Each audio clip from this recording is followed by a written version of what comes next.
Beach House. Beach House, and the song is called Space Song. Thank you so much for listening to the show this evening. Be back to do it all over again with added James King tomorrow. Keris is up next. It's Radio 2 on the BBC Sounds app and your smart speaker and on 88 to 91 FM.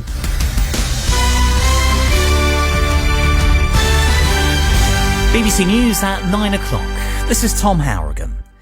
World leaders have been addressing a major climate conference in Egypt after the UN Secretary-General Antonio Guterres warned nations to cooperate or face collective suicide. Negotiators will spend the next 2 weeks trying to make sure the global temperature rise stays under 1.5 Celsius compared with pre-industrial levels to avoid the worst consequences of climate change. The Prime Minister of Barbados, Mia Mottley, was among those from smaller nations urging action. We know what it is to be able to find a vaccine within 2 years when a pandemic hits us. But the simple political will that is necessary, not just to come here and make promises, but to deliver on them, seems still not to be capable of being produced. In his address, Rishi Sunak said that where there was common cause, there was room for hope.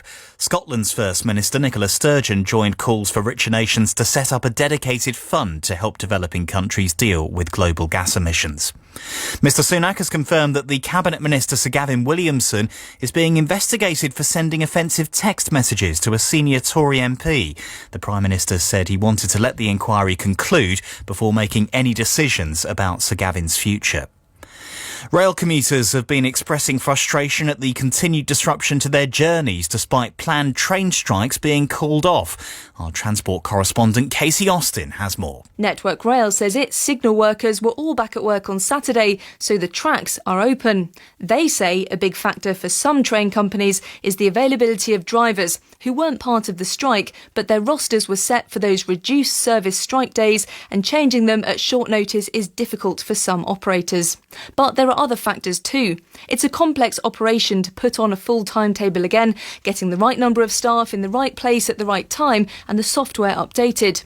The new multi-billionaire owner of Twitter, Elon Musk, has urged American voters to back the Republican Party ahead of the US midterm elections.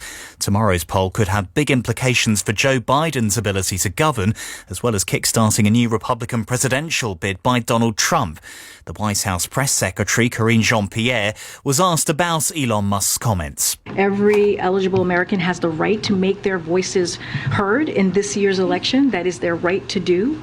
And the president has often spoken about the importance of voting, and I'm just going to leave it there as to not get involved in any kind of election conversation. Football in the Champions League draw, Liverpool will take on the holders Real Madrid in the last 16 of the competition.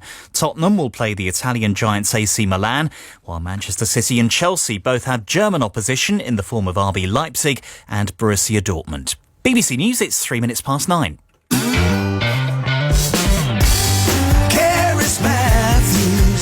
Listen live on the BBC Sounds app.